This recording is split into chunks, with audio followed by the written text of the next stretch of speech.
प्रमाणात मोठ्या आरोपीला अटक करण्यात आली काय? फिर्यादी यांच्या तक्रारीवरून विष्णुनगर पोलीस ठाण्यात आर्थिक फसवणुकीचा गुन्हा नोंद झालेला आहे.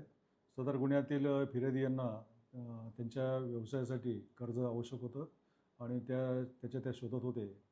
त्यांना एका व्यक्तीच्या माध्यमातून आरोपीचा परिचय झाला आणि आरोपी निखिल भोईर यांनी त्यांना 15 कोटी कर्ज मंजूर करून देतो, त्यापैकी मला 1.25% हे कमिशन द्यावं लागेल असं सांगून त्यांना 13,50,000 त्यांच्याकडून घेतले आणि त्या मोबदल्यात त्याने त्याच्या बँकेचं अकाउंटमधून 5 कोटीचा ते चेक दिला.